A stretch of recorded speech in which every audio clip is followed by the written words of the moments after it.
Welcome to Free Cheese episode 401. I'm your Joe Dix, joined by Matt Sellner. Hello. Mark Augustiniak. What's up? The Free Cheese is a weekly video game podcast about video games brought to you once a week by thefreecheese.com. Welcome to another one. We've got a lot of news this week and not so many games because I think the big thing we've all been playing is Resident Evil Village. More on that later, as well as a little look ahead at 2021. How are you guys doing this week?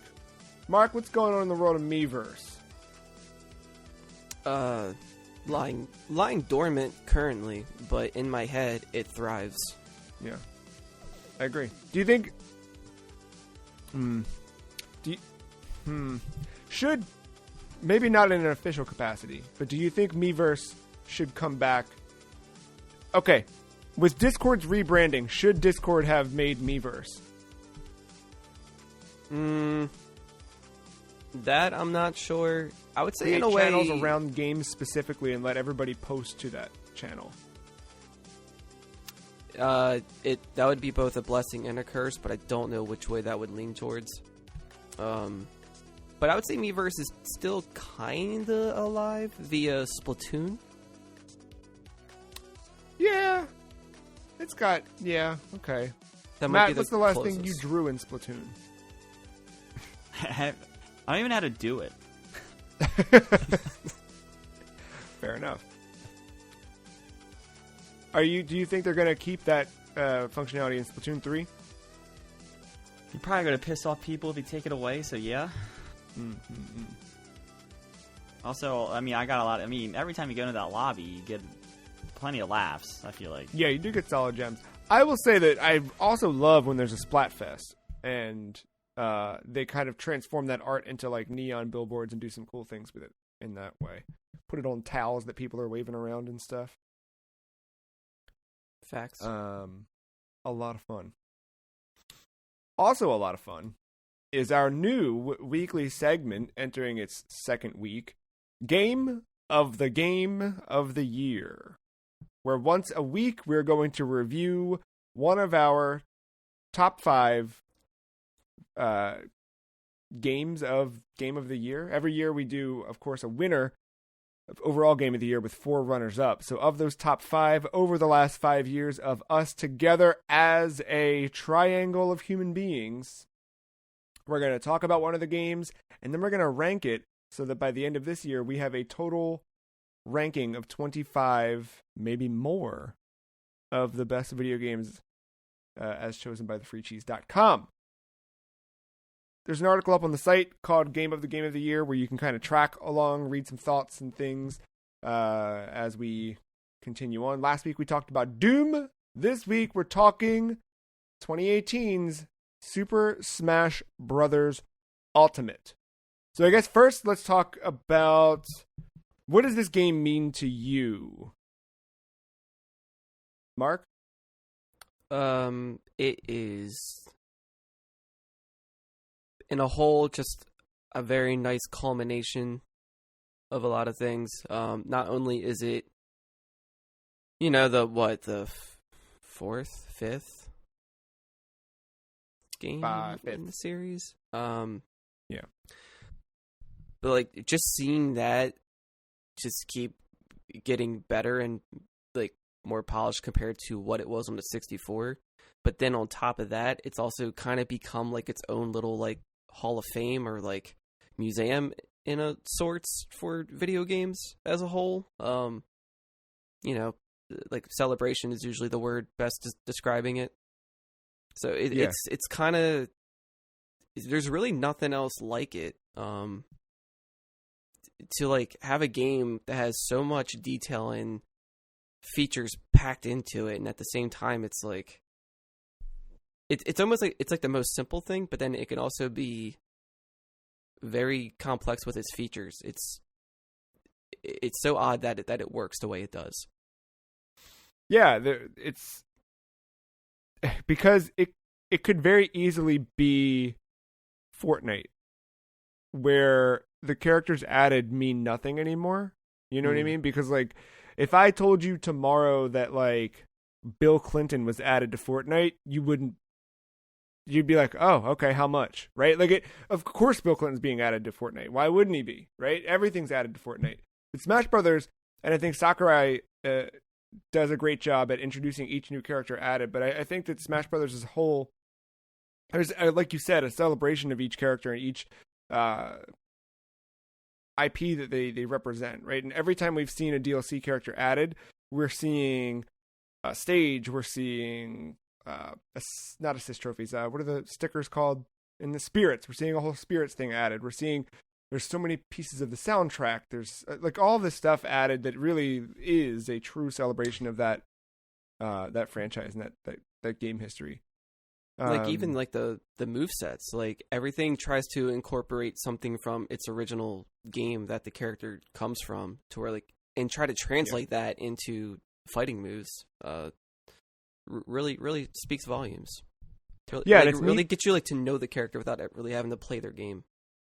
Yeah, when they announced Steve from Minecraft and added, that is maybe not the bottom, but pretty low on the list of characters that I'd ever want to play as or have added to the game. But you can't ignore the like sheer monument that Minecraft is in video game history. So for one, them to get that character in the game is insane. And two, I think the way that they had to retool the game and reimagine the game to add a character like that into it is interesting and really cool. Matt, what about you? What does Super Smash Bros. Ultimate mean for you? I think Mark kind of hit it. I mean, you're kind of both, right? Like, this has kind of turned into like a weird Fortnite of sorts, but a fighting games. This is the most approachable fighting game, I think. In a way, I guess maybe, I don't know. It can go either way. But I think it's my personal preference for a fighting game. I think there is enough like dumb things, but also you can take it as serious as you want. Proof of the competition level at the highest. When you look at the highest skilled players, but like just seeing Incineroar suplexing people. Like, I don't know in what other games besides the Tekken wrestling character you see that kind of stuff in.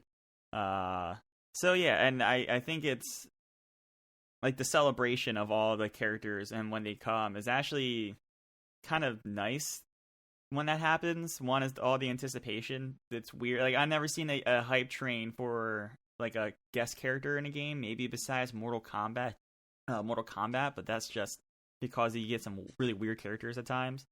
But Smash is starting to get into that territory now. Like, I don't think we ever would have expected a Persona character.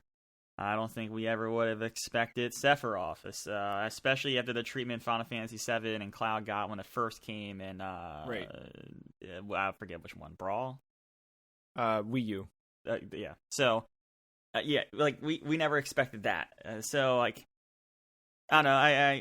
I see it as much as that, and then, like I said, on a gameplay level, like this game has a lot, but like, yeah, in terms of what it means to me, it's like a celebration of fighting games, as well as it being one of the most approachable ones.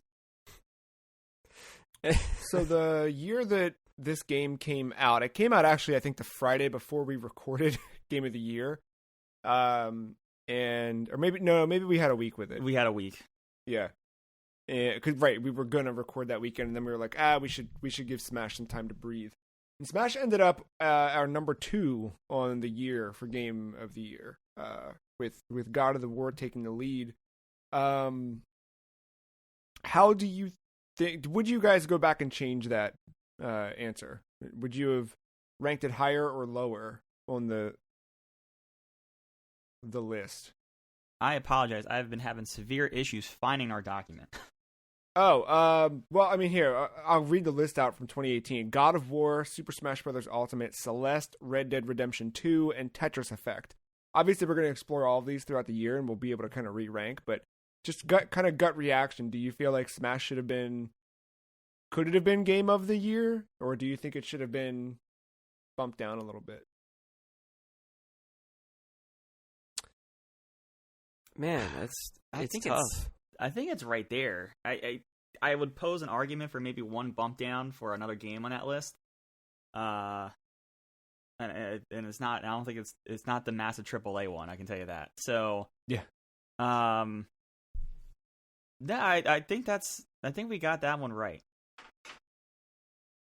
Mark? Yeah, I think I feel fine with its placement overall. I could probably even make an argument for it being first place, just based on just what it is versus gameplay. I mean but like even the gameplay, I think, is pretty top notch up there too. And Yeah. you know, the replay value, and I don't know, there could be a whole list of things to get into, but I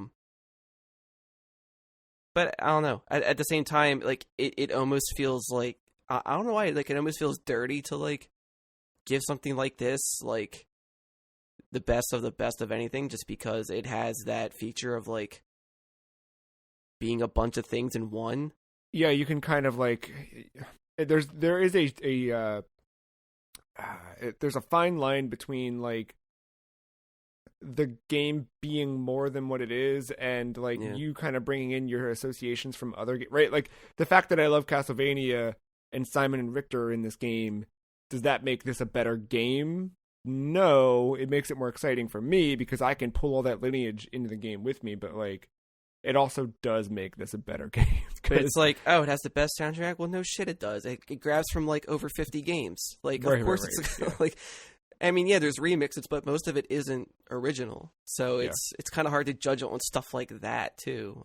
Yeah. I think the weird thing here too is that we're not done with the game, right? Like I think every game on this list that we're looking at for the most part are done. With a few exceptions, but this one is still continuing to add content, and it's like we said, or like Mark said at the beginning, it's not just characters, it's franchises that are being added each time. Even if the final two characters that get added to the game end up being from existing franchises, you can bet that you will see a new aspect of that franchise represented, I think, so... Yeah, it also gets marked down because it's also a constant reminder of what franchises Nintendo's never going to touch again. Yeah. Yeah. I'm kidding, but... No, it's a shame, though. Yeah, no, you do see that. I think my biggest gripe with the game, I think, how was it? Everyone's gripe? I don't remember, but I think it's slowly turned into everyone's gripe. How long the campaign, whatever. World of Light? Yeah. How long that thing was. I think it was on air during Game of the Year when I found out there was a third map, and I flipped out. And I was like, "What?" Yeah, it's pretty brutal. I don't know how. Yeah, I don't think I'll do that one again. But I did enjoy my time with it. Yeah, and I liked how they kind of pulled characters into it. But yeah, every time there was like a new map shown, you're like, "Oh gosh." Yeah, they did some clever things. Like the Street Fighter thing was really clever. Yeah, I mean, even like just not that was like kind of like the dungeon, right? It wasn't like a dungeon kind of. Yeah, like, yeah, it was. Yeah, but like even like some of the setups for like the just the regular like node to node fights, I think had some clever stuff to it as well. But yeah, no, yeah, and that stuff's like... continued as they've added spirits to the game, where they do these like weekend events where they like, you know, it's neat seeing how they bring a spirit into the game as one of the characters. So, okay, it's time to start the ranking. Last week, Doom obviously hit number 1 by default, but is Super Smash Bros. Ultimate above or below Doom on our Game of the Year list? I vote below. Oh boy, I didn't know we were gonna go that way, but if we're doing vote. Oh, I mean, I'm that's my stance. No, I'm up for debate. Obviously. Yeah, no. My feelings are stronger towards Smash Brothers. Yeah. But even if I'm to remove that part, I think I would still put it above. Put Smash above? Mm-hmm. So I'm the tiebreaker. I mean, I'm not... It's not a definitive, like, oh man, Doom's the better game here. I think this is one of those cases though where this is why we're revisiting, right? So at launch, the game is what it is, but after fighter packs and seeing where it's gone, I think that's where like, I think Smash Brothers has become a better game because of that. And I'm like, if you guys want to throw it above, it's not. I'm not gonna have my first fight be around Super Smash Brothers. Settle it in Smash. I think I think I go Doom on this one. I think Doom's still above, and I only say that because of the this is the sound. Now I'm gonna contradict myself. The complete package of Doom, right? Like just beginning to end, that campaign never lets up. There's never a bad moment. There's not in Smash either. That's tough. I mean, there's World of Light, but that's beside the point. But like the core of Smash, like the thing that we all go to when we talk about Smash Ultimate is the fighting feels good, and the fighting represents each franchise that it pulls in. And again, it's that big celebration of all of those franchises. So, I don't know, man.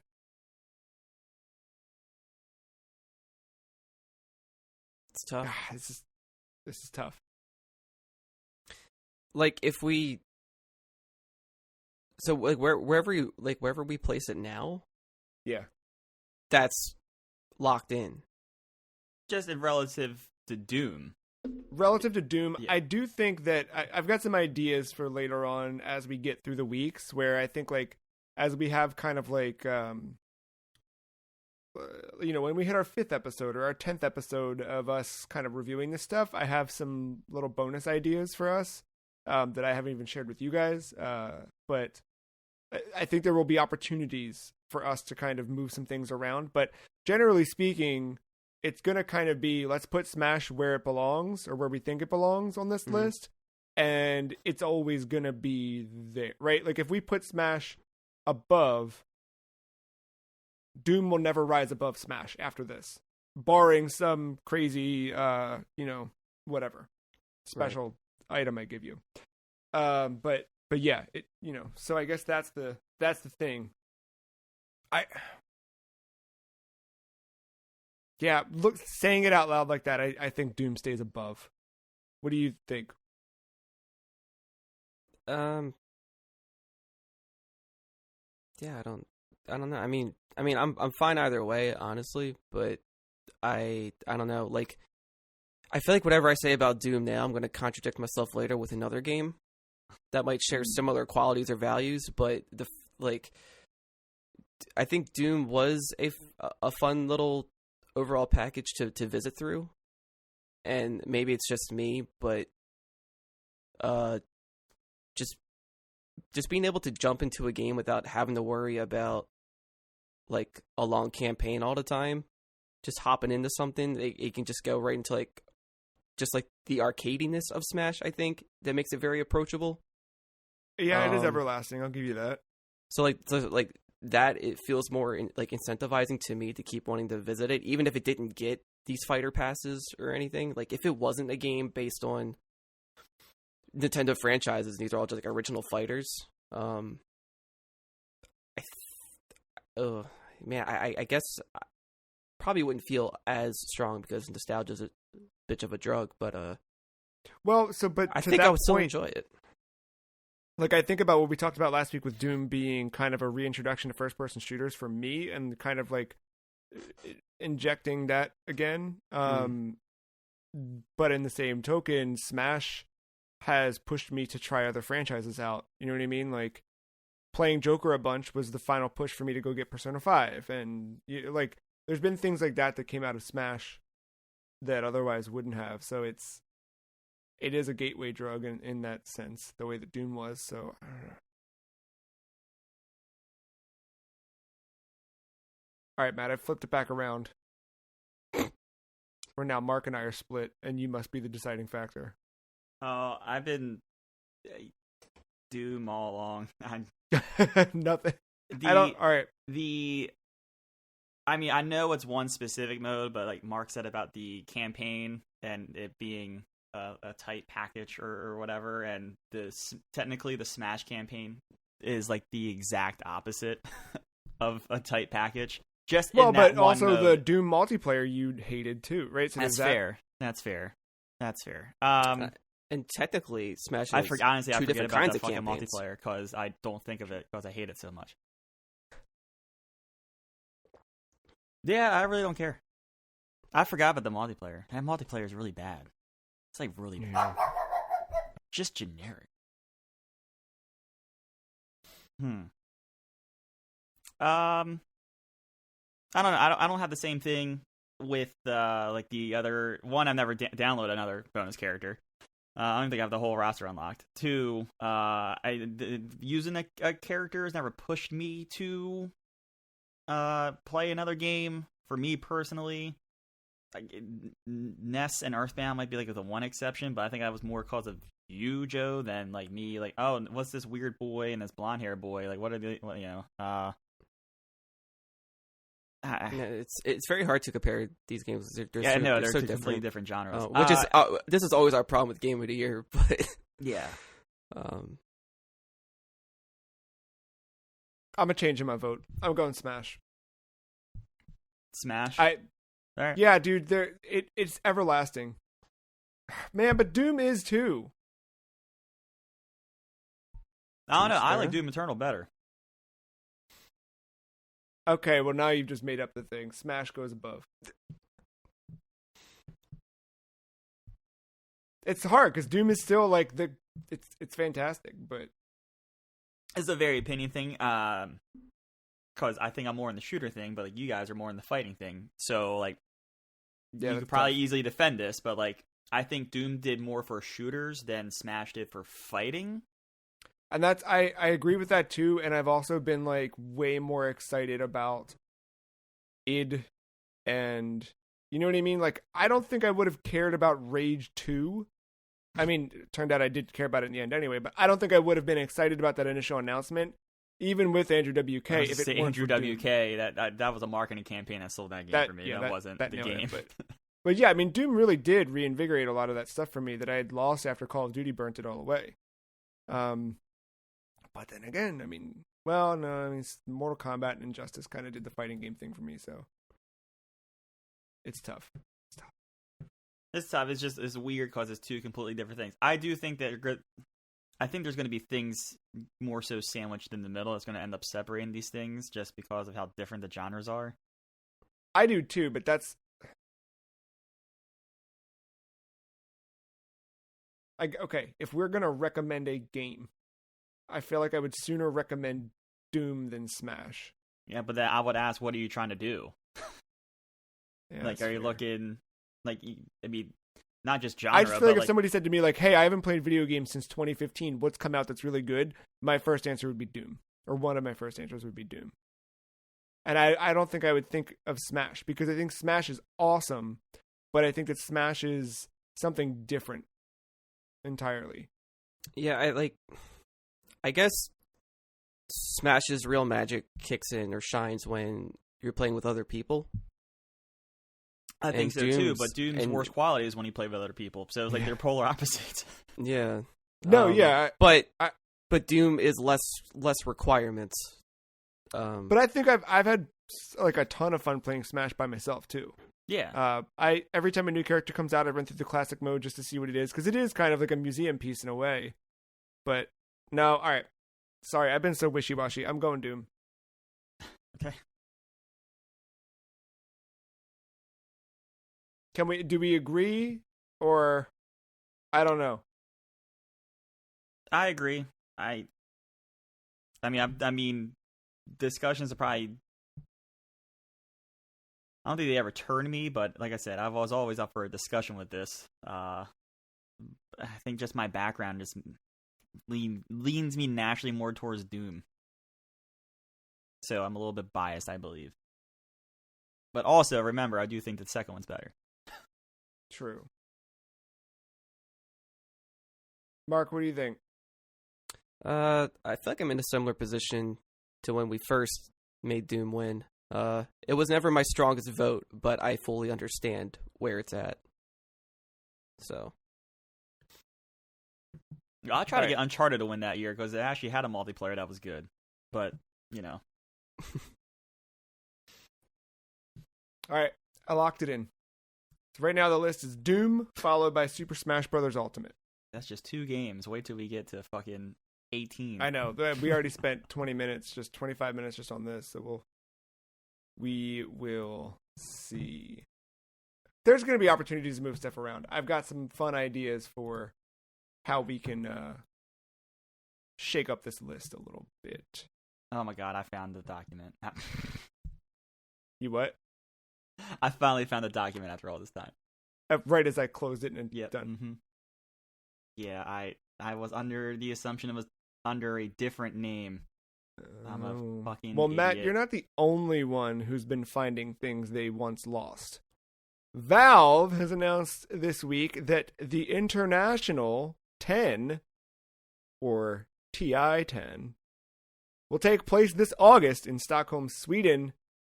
Group staging begins August 5th, runs through the 8th, and the main event runs August 10th through August 15th. To prepare for the event, Valve has created supporters clubs where basically you purchase bundles of badges and equipable items that are tied to your favorite team. 50% of all sales go to the teams themselves, with the other 50 going right to Valve. And then rather than a traditional big event tied to the Battle Pass like they normally do, they're going to introduce two separate events. The first one starting mid to late June, and then after TI wraps up, they'll have another in-game event that plays out. So, Matt, this is a physical event happening. Yeah, they have not... Are you excited?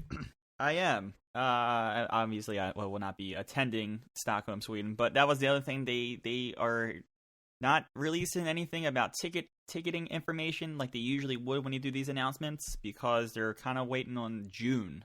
I think they said specifically the month of June to see what goes on in the world of COVID. But yes, we have an official date for TI-10 to take all that freaking money in prize pool and go with it. It's exciting. And then I can probably tell you that come July here, I'm going to get back in the swing of things of Pro Dota and be ready for the grand return. You didn't jump back in last year, did you? Like, you were kind of on the fence or like... No, I never did the Battle Pass last year. I never did it. Yeah. Yeah, but yeah, no, that's the other part of this too. The two in-game events, they are not supporting the prize pool. They're still going to strictly take from the Battle Pass last year. And their quote is, if you want to support the teams, the supporters club thing is the direct way of doing that. Yeah, so, that makes sense. And a direct way to further support Valve and funding their beast of a ecosystem. That'll be out, or that'll be later this year in August. Also in August, QuakeCon 2021. Speaking of Doom. QuakeCon 2021 is scheduled to take place digitally from August 19th through the 21st. A quote here from the press release announcing the event. We'll share additional details on the streaming lineup, charity opportunities, giveaways, and more later in June. So stay tuned for more updates. To me, the way they phrased that about later in June tells me we might see some announcements from Bethesda during Microsoft's E3 presence, and then hear more later on at QuakeCon, kind of how they did with Doom Eternal at E3 a couple years back. What do you guys think? What do you expect out of a QuakeCon 2021? Not for them to say Quake. Yeah, outside of calling the name of the event out, right? I think this is a good way. I think this is a very good play for Microsoft, right? Because I think it's awkward now to have a Microsoft press conference at E3 and then a Bethesda one. So they can just have whatever dude they want to have, whether it's Todd Howard, whether it's Pete Hines. Yeah, Pete Hines. Someone like that come out and be like, hey, look, we got some projects, but come see us in August. And then make Bethesda's big thing, QuakeCon. So that way they actually have a lot of stuff to talk about and not just like, all right, more details on this and more details on that. Oh, and here's our surprise. We're doing a dumb card game or something like that. Yeah. Mark, what do you want out of QuakeCon? I think it's time for another Wolfenstein. Oh, yeah. It is, isn't it? Yeah, it's time to get away from that fucking awful co-op game they put out. Yeah. Yeah. Yeah, but 3 should be... So, wait, that co-op one, was that developed by Machine Head, or was that somebody else? I can't remember if Oh, like they shit. were working on 3 while somebody else did that. Yeah, game. I was under the impression it was somebody else. Oh, young blood. Yeah, it felt like they took the engine and the tech and then just kind of made a different game with it. But There's this thing called the internet. Never heard of it. Yeah. I mean, I still haven't developed. beat They list Machine Games, but Arcane Studios was also a part of that. Okay. Yeah, no, Wolfenstein would be good. I'd like to see how they plan to wrap up that trilogy, or if whatever they do next. Like I don't know if it'll be wrapping it up, but there were some things introduced in Youngblood that I think would be cool to explore more of. And yeah, I honestly forgot about that game. Every time QuakeCon comes up, I'm like, maybe they'll put a Quake game out. You know, it is the 25th anniversary of Quake this year, so there's potential that. I mean, bare minimum, I would love to see the original Quake games get ported to everything the way that Doom did a couple years back. The way that now you can just kind of buy those, sign them with your Bethesda account to sync progress and all that stuff. I think that'd be really rad. If they could do like Quake 3 Arena on everything with multiplayer, like that would be a lot of fun. And I don't know. Maybe, dare I say, Quake Champions leaves early access after 5 years and maybe comes to consoles. They should just give up. It's still an active game. That's the weird thing, you know? And I have to imagine that like part of that acquisition from Microsoft acquiring ZeniMax is you look at every IP and the same way, you know, there's a storied history there that I think Microsoft has now acquired, right? As Xbox enters its 20th year as a brand, you know, they're going to start pushing their own history, but I think they have to kind of bring with that history of the companies they've acquired along the way. And yeah, I think 25th anniversary of Quake specifically makes sense to do something. I hope we get some Quake news, put it that way. Didn't we just talk about Quake last week? Wasn't that like the tagline of the podcast? No, I thought it was from the trading card game. No. The tagline. I think I put like, yeah. I don't. Everything's a blur. You know, like the last year and a half, it's just been a blur. You know. Yeah. I don't want to see a Quake 3 Arena. Don't do that. What you do, I mean, they can get the backlash for charging $40 for this, but like, take the fucking bones from that, up-res them. But don't call it Quake 3 Arena Remaster, because everyone call it Quake. Quake 5. Just Quake. Quake or Quake PvP or something, and then be like, yo, teaser for the single player campaign. Yeah. A Quake. Did you say a Quaken? Mm-hmm. I said this before when Eternal came out, but I really hope that id is working on Quake next to bring back Quake to its roots instead of Doom. I think Doom and Doom Eternal are great, but I think there's still some untapped potential there with Quake. Yeah, I just want that dude. Oh, sorry, Mark. I was like, Quake's single player campaign story stuff hasn't aged well, so I think that could definitely use some revitalization. I was going to say, get our boy, God. Yeah, Marty. Yeah, like, Marty. I think Marty and Marty Hugo write some lore here. Yeah. We'll see. I'm potentially excited for all this stuff. But you know, I'm sure we'll get the next update on Elder Scrolls Online and whatever else. Oh, you know what? We'll see at QuakeCon. We'll probably see Deathloop at QuakeCon. So get stoked for that. Explanation trailer 3. Yeah. And you still can't fucking explain the game. Yeah. Just modernize everything, man. Put all the Quake games out on every platform like they did with Doom, and that would be enough for me. For now. Has a marketing campaign ever just fucking killed something for you? Just like yes. Everything. Like you were excited when it was, or at least intrigued, and then it just as it kept going, it was like, what the fuck is this? Yeah, no, what Mark said. I think everything has the potential to kind of push it over the edge. There's just a certain window that you have that time to hype somebody, and then if you keep going beyond that window, it's just I don't care anymore. Like, correct. You can miss the window, just don't keep putting shit out. Just like go quiet. I'd rather be like, oh, what the fuck's going on with that game, than being like another trailer. God damn, stop. Yeah, like if you're advertising a game for over a year, I'm checked out. Like hardcore. Yeah. Like I don't mind you checking into an event like once every 3 months and being like, yeah, we're still here. It's like they announced a game at some event, and then since that event, they just keep like almost weekly, like their Twitter or their Facebook will keep posting little things or like little clips from the game. It's like, hey, are you excited for this thing? And they'll keep doing that for like a year straight. It's like, dude, here's concept art of our generic enemy from level 3 of this upcoming title. Bro, what? Here's behind the scenes, because Boss Man made me post something at least once or twice a week, or else I don't have a job. So I have to keep this interesting somehow, even though we have nothing.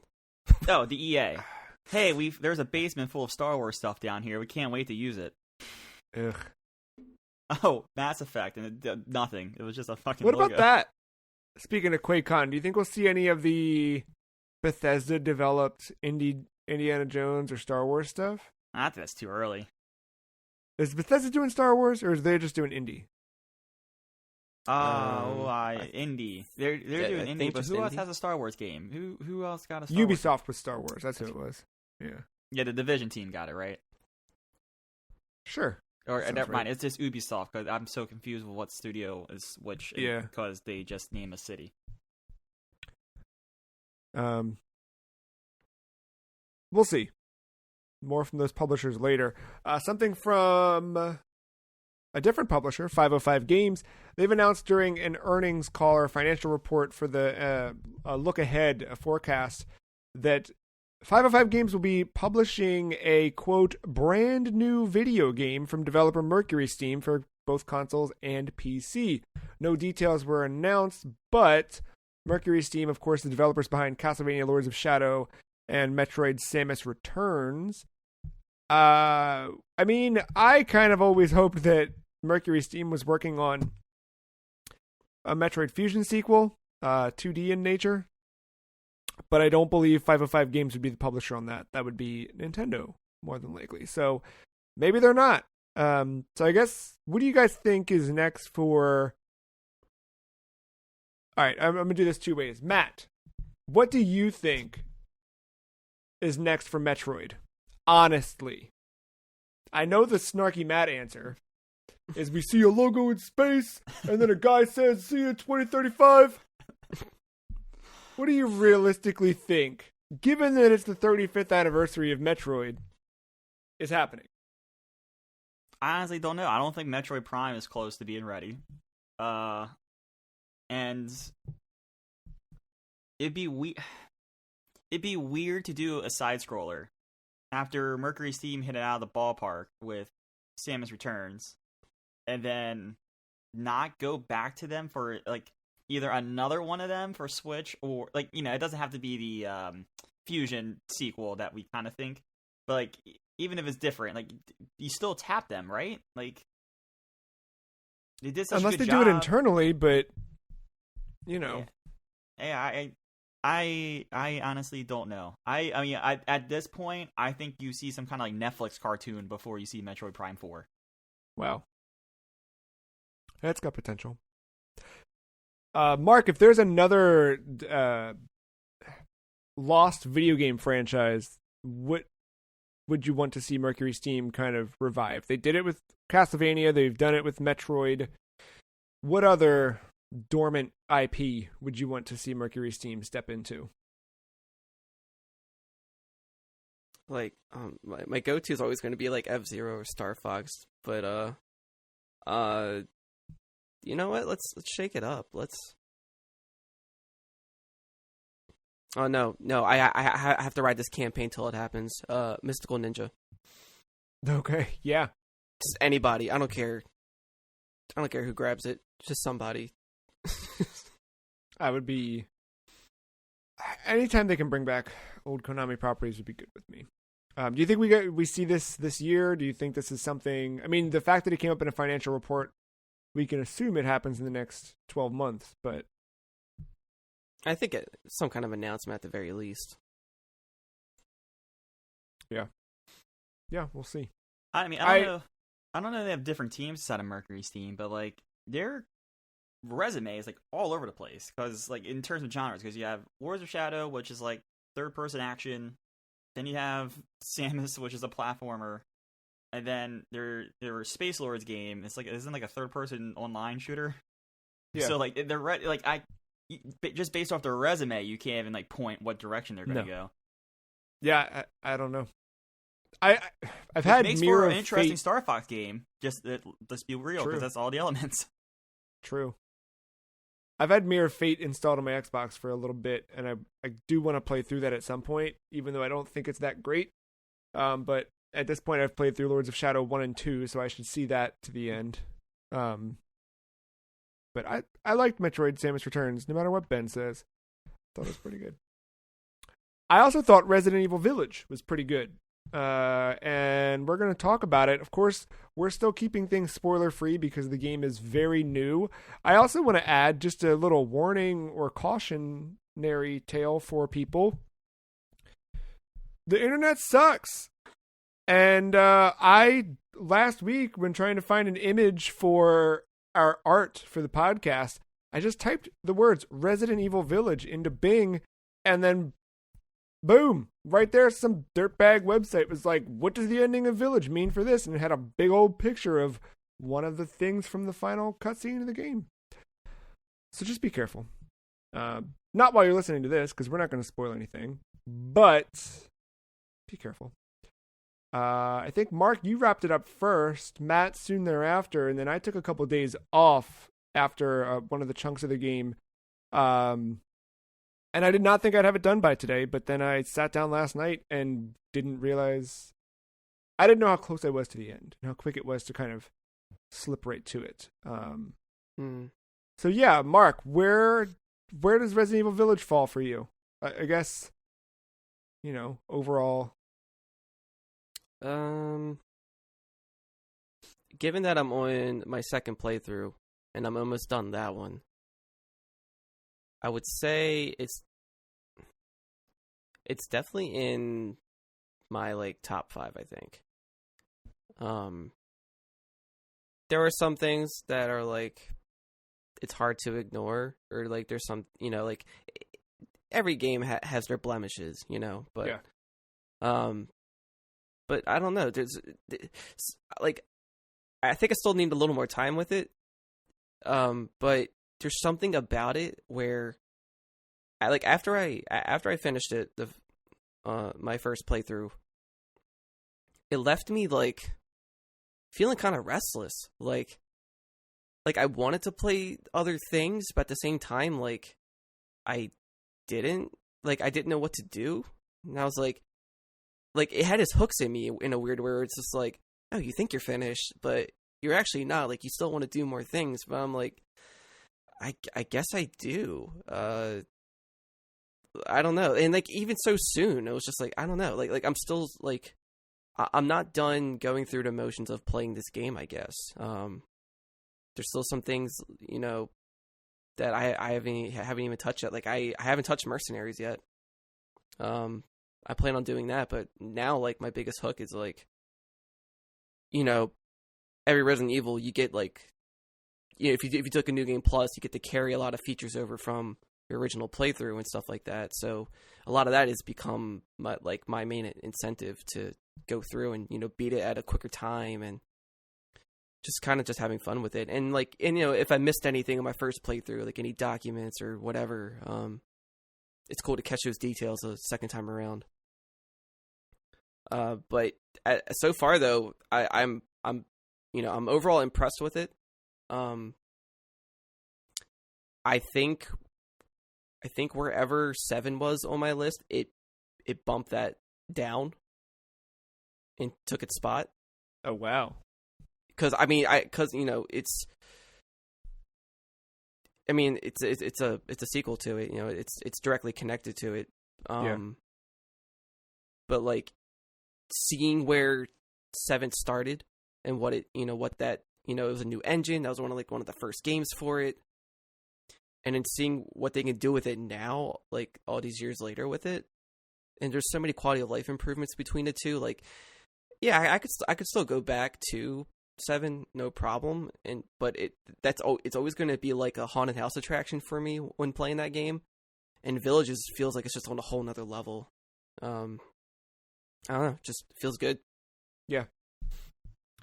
Yeah, it Matt, what do you think? You wrapped it up too. Where I end up liking this a lot. I mean, kind of similar to what Mark said, right? I finished it, and I have all kinds of stuff on the plate. Like I totally have abandoned a Cyberpunk run that I was actually having fun with. So like I could easily go back to that. I got Returnal, I got MLB The Show, and like I wanted more of this. And so I've started more of this, and I plan on kind of sticking with it. And credit where credit is due, like the new game plus system in this is like almost is one of the better ones that encourages you to keep going and try it in different ways. Like, I mean, like, no spoilers, but like when you beat the game, spoilers, you get a new game plus file. But like the really cool thing about this that 40 even do, like you can readjust the difficulty when you start that new game plus. So like if you felt like you're not good enough to play the hardcore mode or the unlockable like Shadow of Village difficulty, Village of Shadows, like you can work your way up to that and like go through these runs. And I mean, like, yeah, your first run through the game is going to be longer, but like any other Resident Evil game, you can zip through it in a few hours and be ready for your next run or whatever. So I just like the amount of incentivizing to go back into this, and then that's not even including the mercenary stuff. Although the mercenary stuff does tie into the end game stuff because of the challenge points currency. So like you're encouraged to play that as well, which I have played. And I did not like it initially, but I kind of like rewired my brain on how Resident Evil worked for this mode, and then it started to really enjoy it. So, yeah, I just think I really think the end game stuff, like the way that like once you beat it, the way they present you with all of it, and they introduce you to like this new currency system, and it literally lays out like all the different ways to get the currency. I was immediately like, oh, well, like I can unlock that gun with unlimited ammo for that. Okay, I'll play through this game with with like a shotgun with unlimited ammo. Sure, that sounds like fun. So yeah, I think that the replayability left me with that feeling that Mark had about like I kind of want to keep playing this. But then overall, I think the core game, like Mark says, it has its blemishes. There's the sections that I don't like, not because of scary, but just not my favorite. But yeah, overall, this is a very good game. And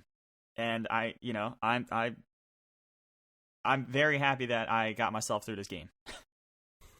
Yeah, me too. I'm happy that I got the Series X when I did. Like, I was still gonna get this game, but I was kind of not excited about this before having a next-gen console. And I'm sure from what I understand, it runs fine and plays well in those other ones. But I just felt like I was going to be missing something not having it. And I'm glad that I got the console when I did so that I could jump into this day one. And, I think through and through, this game kept, at least technically speaking, impressing me. Although, like, I know that this is not built specifically with those things right? Like, I'm sure 9 or whatever the next thing is going to be the real big technical showcase for these next-gen consoles. Like, we're in the first 6 months of these consoles, so it's still new, but I was impressed with it, there in terms of, like, the way it ran, the way it looked, the way it played. The sound design, like we talked about last week, is just, like, super good, but yeah, it's, again, like playing through 2 and then 7 and 3 and this, like, I'm into Resident Evil in a way that I never was. Because you guys know I played 4 a long, long time ago, because all my friends, when they found out I hadn't played 4, they were like, what do you mean? It's the best game ever made. What are you doing? And I went out and got it on Wii, and I liked it. And then but I didn't love it the way that everyone did. And then I'd go back to the old ones, and tank controls, I was, entering them from a different generation and had already removed, like, it was tough to go back to, but then 2 kind of got me back into it. So, yeah, I'm into it, and I told you guys before we started recording, like, I jumped right into Code Veronica after finishing this, because I too, like, I wanted more, and I didn't know if I wanted more of Village, which after playing a little bit of Code Veronica for like an hour or 2, I kind of want more Village maybe, but I also like the third person. I don't know, I'm all over the place, but I want to see more of this world, and I'm happy that it seems like we're going in that direction. But yeah, overall, I agree with both of you. Like, there's some spots in here that I'm like, that was weaker, but I still think overall, I really, really enjoyed the game. And we will go into more details. We have plans to record a spoiler cast where we will talk about, full impressions and, well, I guess if listeners listen to Matt and I's Final Fantasy VII Remake spoiler cast from last year, we'll kind of line up in similar fashion to that. Like, what did we take from this game? What did we take for the franchise moving forward, etc. Yeah. Any other final thoughts on Village? Overall, I think I would like to acknowledge its game design. Like, yes, thank you for that. Yes. Like watching, so like me playing through it, I play my own way. We each, everybody plays their own way.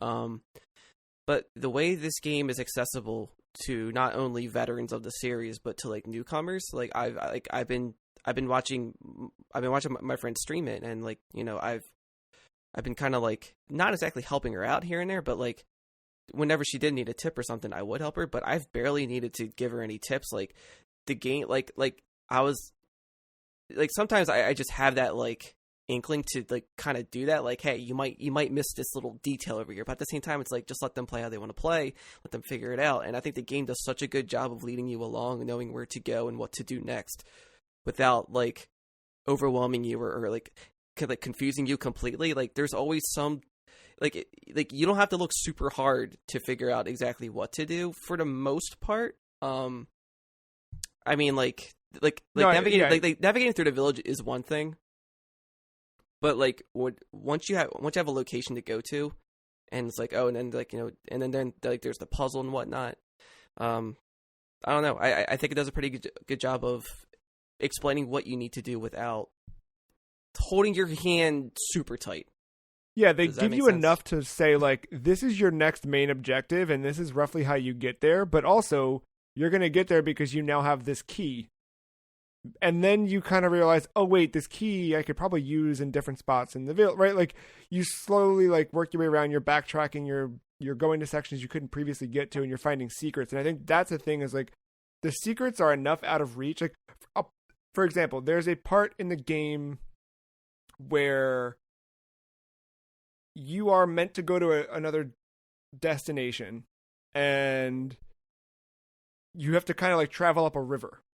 And the way that you're going there, it kind of like naturally guided me to go up the river one way. And I got there, and it was a dead end that was filled with secrets, but it was not my actual next destination, like the objective-based destination. It was all secrets. And it was great because I filled that in and I felt like, ooh, I found some secrets. But really the game pointed me right there. They just did it without saying, go here, with a map marker. And I think that was really good. And I also think in terms of like accessibility, not in the traditional sense of accessibility, but like in terms of like game session and game time and like game design in that regard, like I felt like every time I sat down to play this game was the perfect amount of time spent playing this game. And I felt like I could get something out of each session.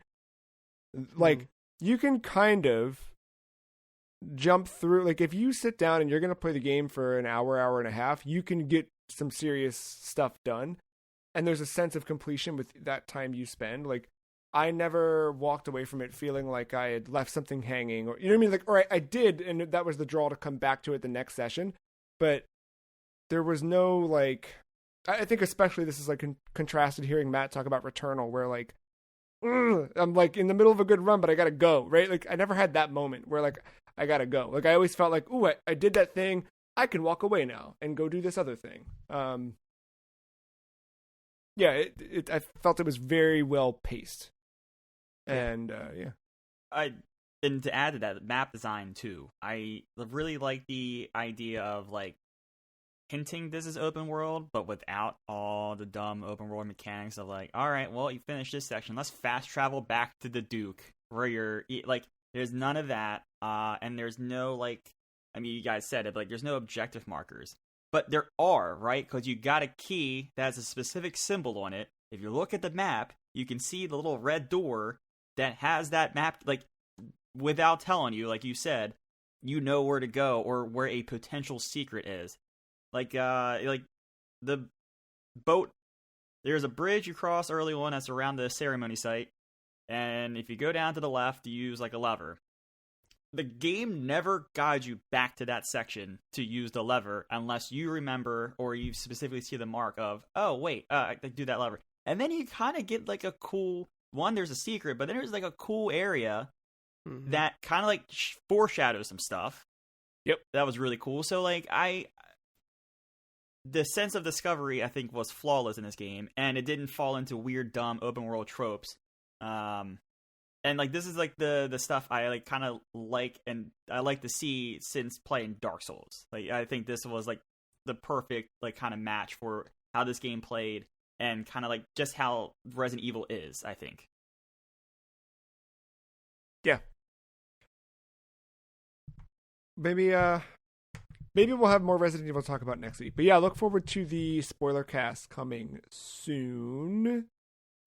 I guess so Mark, you're running right back through it. Matt, you're running through it. Do you guys have other Resident Evil plans than this? Like I said, I'm going through Code Veronica, I think. But I really want to play those Revelations games and 5. I just don't know. This also might be the thing where I start to tip my toes in, and then I'm like, all right, too much Resident Evil, time to move on to something else. So I don't know. If you do Revelations, just know going into 1 that it's going to be pretty shallow. Not a lot of people recommend that one. 2, from what I hear, is ultimately better.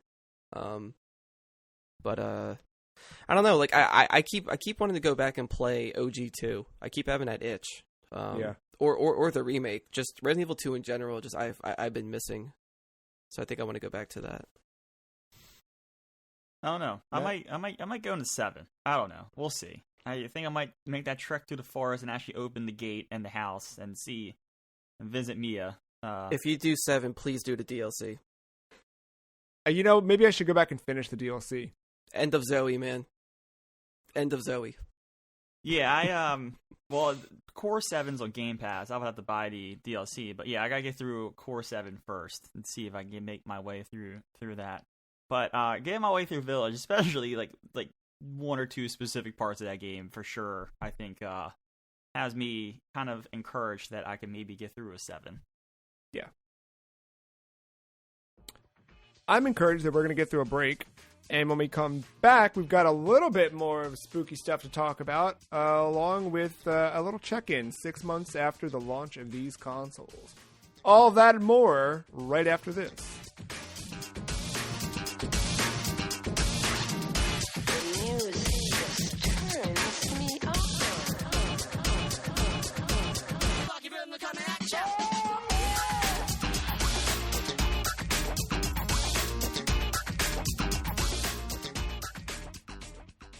During its annual New Year's special, Japanese video game magazine Famitsu interviewed Japanese creators about their plans and hopes for 2021.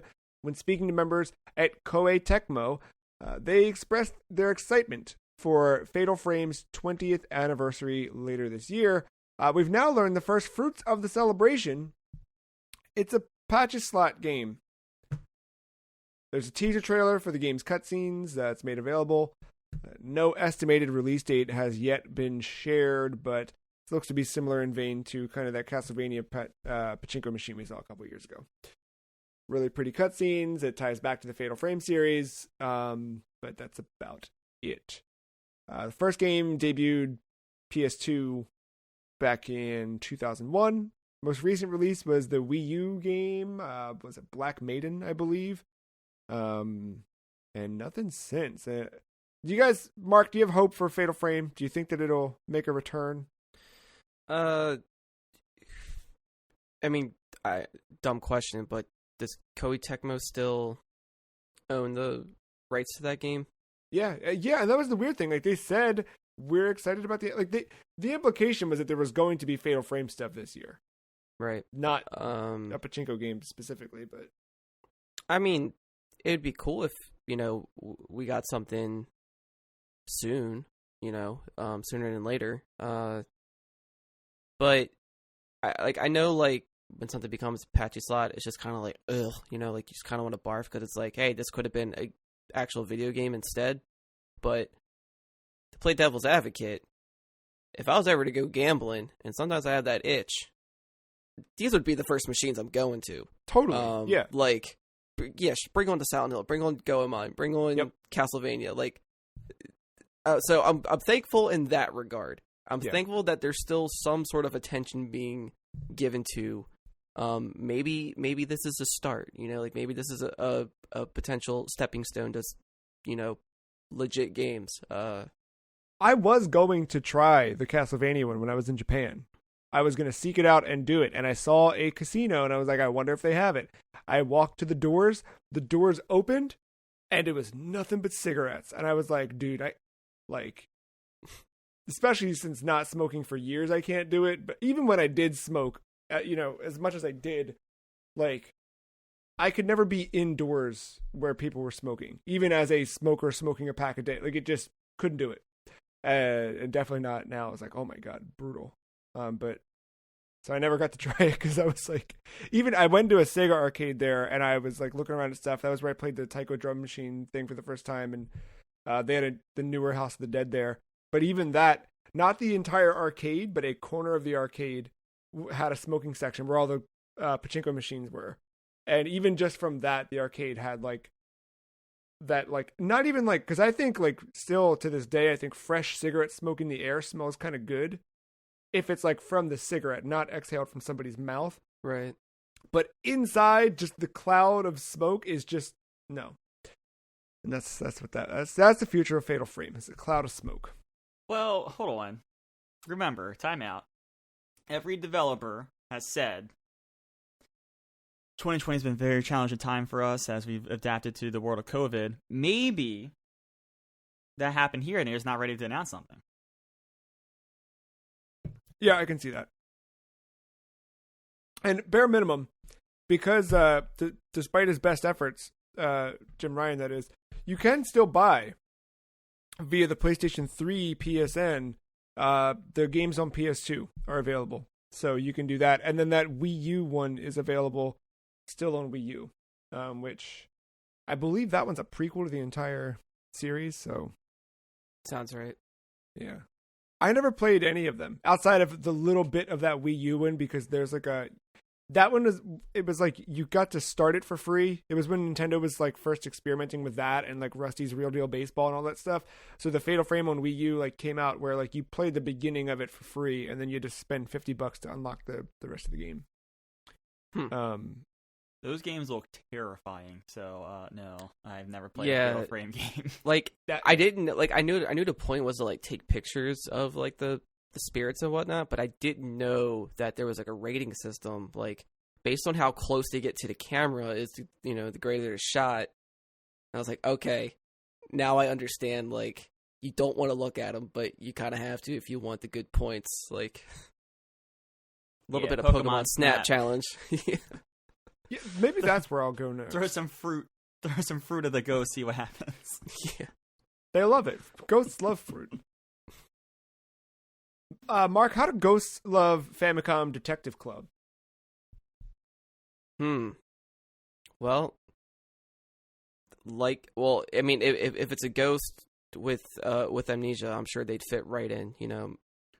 Most ghosts are hanging around because they're missing something, they're trying to figure themselves out, and that's what I'm currently figuring out as well in this game. even though two games released at once. Was it the Missing Heir and the girl left the girl behind? Who stands behind, or the girl who stood behind. I can't remember if it stands or stood. Yeah. It was really tricky which one to start with, and then I think I found out that they found a way to not really make it matter. In the end, even though technically the Missing Heir went first. I think the Missing Heir was the first released, but the girl who stands behind is a prequel. Right. So it came out a year after, but it is a prequel. But what they decided to do in this one is, if you start with the Missing Heir anyway, there's a point where you're trying to figure out what your name is, and it will ask if you have a save file from the other game. So if you used whatever name you put in that, it would transfer it. Or you can name your character here, and then when you play the other one, you can use your name that way. So I decided just to go in release order because I realized, the game starts you off, full amnesia. You're on the side of a road, and you don't know what happened, and you're trying to figure out what happened. I assumed those events happened in the prequel. So, we've all been down this, we've seen this done millions of times in millions of ways in millions of forms. Someone with amnesia, so you got to watch or play or read the thing to figure out what happened. I think I would want to get that tropey thing out of the way first, because I would hate to play a game where it's an interesting story and then, amnesia, got to do it again.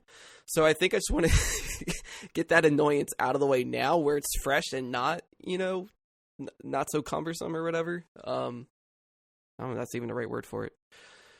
But, yeah, so that was my train of thought. And it's comparing, from what I've seen, comparing from the original Famicom games to how it looks now, it's beautiful. Most visual novels that I've played, they don't really animate the characters that often, unless it's like a 3D model. But these are all 2D, and they're fully animated. Like, even when they're just standing there, like, you can see them, like, kind of moving as if they're breathing. They're all fully voiced. Their mouth goes with the voice. Like, you can choose to... And that's the other thing. It's not just a static image with a mouth movement. Like, their eyes and hair and, like, stuff move around, too, and like, their arms and whatnot. Like, it looks good. Like, it's a bit, like, motion comic-y, but it's at a slower frame rate to where it looks more like that was an artistic approach. Like, they wanted it to not be so fluid, to where it looks, like, kind of fake, if that makes sense. But I really appreciated that. You can switch between the Famicom music and the new, like, arranged music. Yeah, I was gonna ask if you did that and how it was. So I think I just picked a bad part for the Famicom music to play, because it was like a song where, like, it was only 2 notes and they were going back and forth, and it was, like, ringing in my ears in not a fun way. So I was like, I'll switch back to the, like, more orchestral, softer sound. So I have it on that for now. You can have it to where, because your protagonist does talk, and everything is fully voiced in Japanese. There's no English voice cast, which I'm completely fine with, because, it's all, the text is English, obviously. But you can have it to where either or, like, your character, the other characters, you can choose to have either one of their voices on or off. So I decided to turn off the protagonist's voice, but I've kept the other characters' voices on. And then the message speed, you can also change that too. And I decided to change that to where it's simultaneous, to where, like, it's all right there the second you're saying it, because even if you have it on fast, seeing the words still, like, kind of go across, and, like, I don't know, it felt a little too slow still. So it's cool to just see it all at once, as if I was watching something subtitled, like an anime or like a foreign film, where it's all just pops up right there. I'm just used to it reading that way. So it's cool that you just kind of get to pick and choose how you want to experience this game. But yeah, like, the visually, audibly, all that's impressive. It seems like they did such a good job and put a lot of time and love into that. I think this isn't game breaking.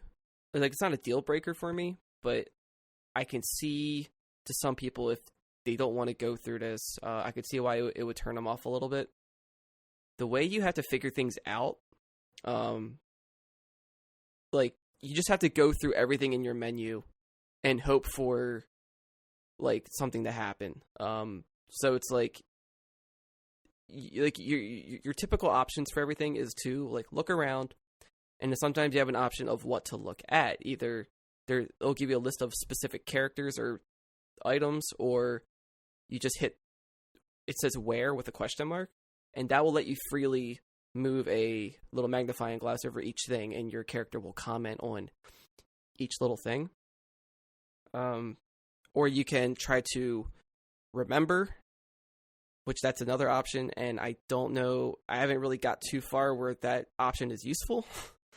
So maybe as I start to pick up more memories, I can recall past details that are part of this investigation that I'm trying to figure out while figuring myself out. And the other option, you can talk, obviously, like, talk to your character, and then there'll be a list of topics. But as you go through each topic, as you look through everything, as you're trying to remember stuff, eventually a new thing will pop up. And that will be highlighted in yellow text, as to everything being in white text. And that's how you know the yellow text is the next step you have to go through to move the story along. Getting to that point is where it's a little tedious, because you just don't know what is going to trigger a yellow text to pop up. So you have to, like, kind of brute force every option that you have every single time, instead of just doing, oh, this is the obvious choice. Obviously, I want to talk about this or look at this character and do this thing. So if I mean, I could, like, again, I could see that annoying some people if they're not, like, used to something like this. But I think that's why they also had to, like, really put up front that, hey, these were old games. So I think if you can be a little more open-minded about how, limited games were back then with how they did things, but at the same time, it makes you kind of question, if they improved all this, why not do some quality of life improvements with something like that? But I guess they didn't want to, like, fully break the old experience as well. I guess they wanted to retain, maybe they thought that was the biggest essence of it. I thought it was cool they were doing these at all in Yeah. Japan when they were first announced, and then super surprised that they were coming to the West. And I think I might at least grab the first one, because I still have too many unfinished games, and then now I'm lining up myself to play Fatal Frame and who knows what else. But I do really want to try these out. 'Cause they look cool.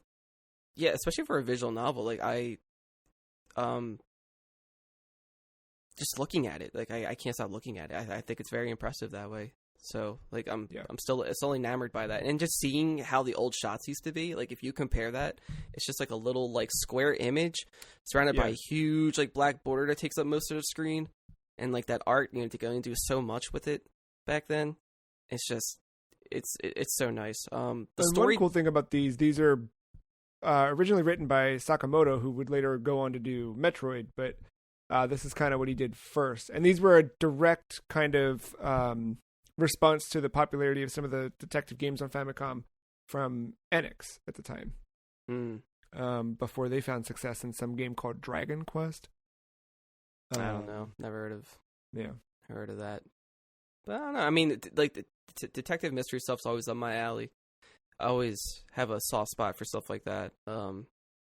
There's always, like, two games in the back of my mind whenever I think of this type of stuff. First and foremost is Hotel Dusk for the DS. Love, like, I never finished that game, but I love the way that game looks and kind of how it plays, because you have to hold the DS like a, vertically, kind of like a book. All the characters are, like, the art style is just super nice. It's like watching an AHA video. Yeah. And, like, I guess kind of loosely Alan Wake. Like, yeah, there is a mystery to that, but it's not, it's not like a visual novel or anything like that, but I love the vibes that carries too. And this one, yeah, like, as soon as you wake up and then, like, a dude kind of helps you, like, picks you up off the side of the road and, like, hey, found you here. I don't know what happened, but I hope you're okay. And you're like, I should go to the spot where I was found at and see what's up. And I'm like, you should probably go to the hospital. See if you have a concussion. No, I'm gonna something. investigate this missing girl. It's like even the dude that like saved you was like didn't even bother to like be that concerned. He's just like, all right, have fun. It's like because he was like, yeah, you look like you've like we found you like by a bush. So it almost implies that you fell off a cliff into this bush and that saved your fall. And here you are off the side of the road where not a lot of people come by. So you're lucky I found you. He's like, oh, okay, thanks. I'm gonna go to this spot now. He's like, all right, you're just a kid in high school, whatever. Do you have parents? I don't know. And so, like, you can't remember your name, so I guess all you can remember is just that spot. And then you find this girl there, and, you know, she says that, you know, she's your friend, and you're both a part of this detective club. And that's where you start to remember everything. Like, yeah, you were working on this case, and that's where it'll start to unfold. So I guess him having the amnesia is, like, a good, like, tutorial thing of, like, how to get into this game and really how to figure everything out without it being too complicated right off the bat. But then it makes me curious about the prequel. Like, how does that start off? But Yeah, the more you talk about it, the more I want to jump into this. I need to see it because I always thought the old ones looked cool. But yeah, the final thing on this that I noticed was the key art, like the poster art that they put out for these games is just so cool. Like, and I don't know, there's a real specific vibe to those posters. They're really, really cool looking. But yeah, it kind of gives me like the nonary games like kind of vibes. Yeah. But not quite that level either. But yeah, there's a specific flavor to them. And for anyone wondering, these are like $35 per game, but you can get it as a bundle for $60. Yeah, and they do the thing too where even if you don't buy the bundle up front, like if I just buy the one and I go to buy the second one, they'll discount it to bring down the price, so that you're not spending more than $60, kind of like they did with Bayonetta 1 and 2. So Nintendo's brought back an old franchise, as I hope they continue to do that as we move forward. I think we might see more, maybe not in this vein, but I think we might see some more projects like this in response to 2020's development cycle, just because, not that these are easy to do by any means, but the idea that they could do something without having to invest a lot in, creating something from the ground up, I think that has potential to see more.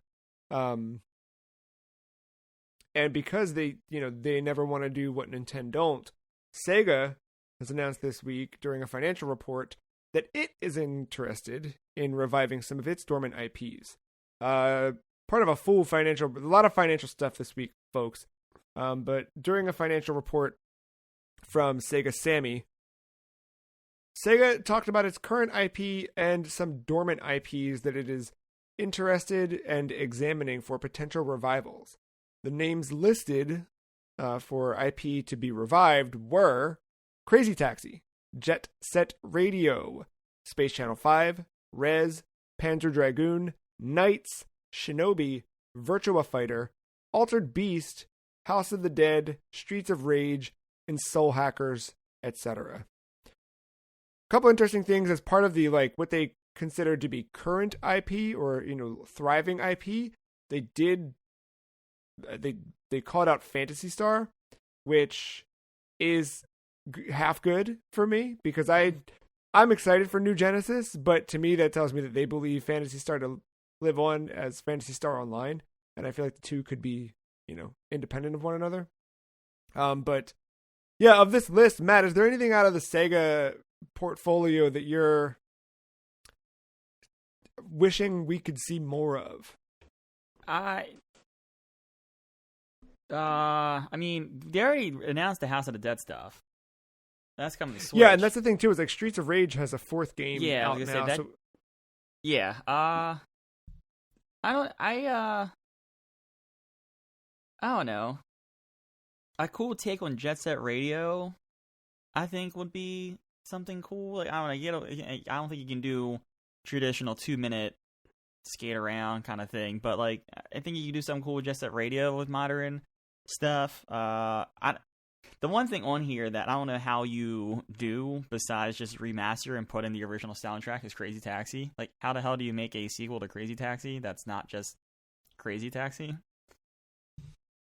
Yeah, so that was the thing too. Is the way they broke these out is that there's 3 options for revisiting these IP. It's remastering, remaking, and rebooting. Where remaster is kind of just take what's there and up-res it, and they kind of compared that to like what they've done with the Yakuza games.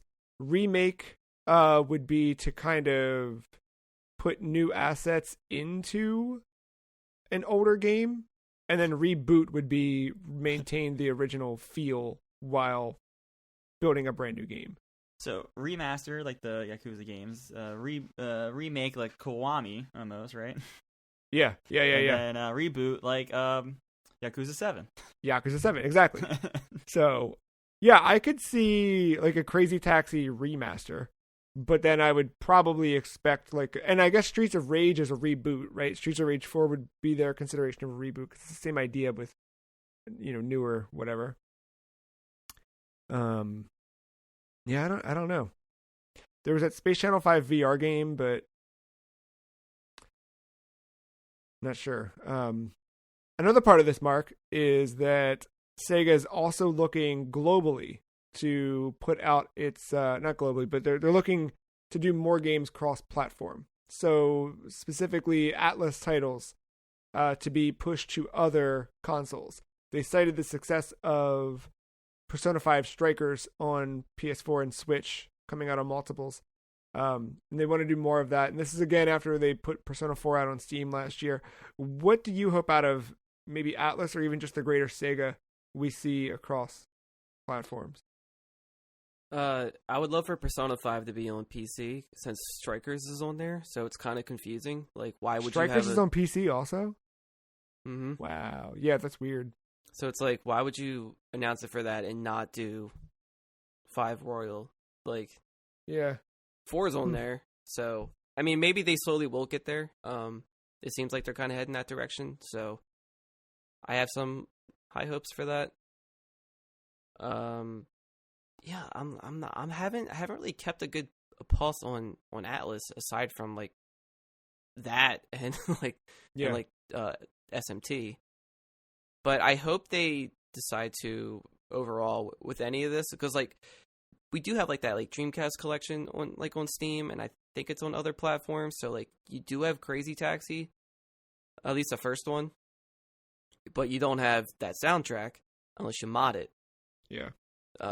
So which I did, and so yeah, it'd be cool if they could somehow like bring that stuff back if they were to like port it again or something like that. But I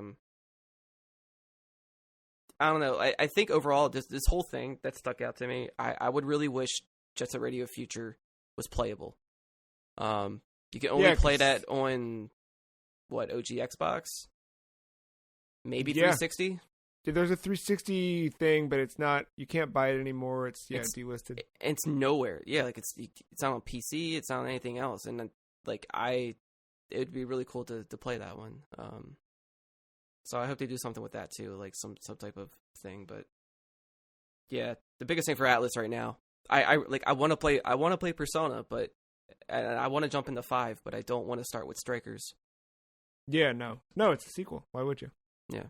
So we'll see what happens with Sega potentially bringing back some of these old games. Bring back Sonic, like. Yeah, dude. Not enough Sonic stuff out there.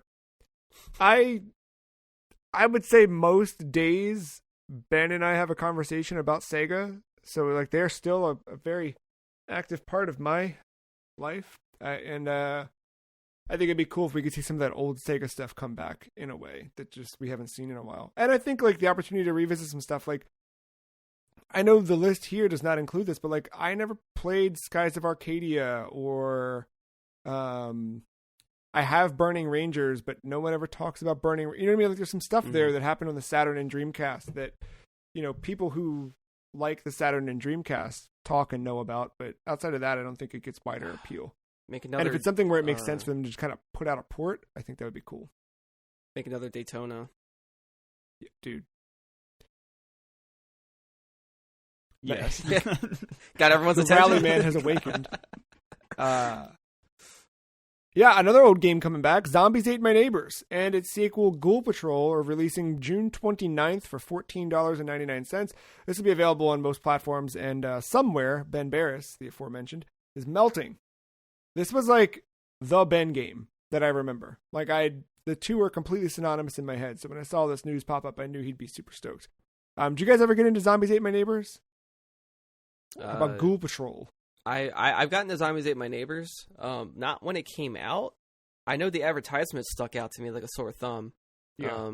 With the 50s woman like screaming with like a yellow background. But yeah, it was like when I discovered ROMs and emulators is when I decided to try that game out. And I was like, this is cool. I didn't realize Ghoul Patrol at the time was a sequel to that.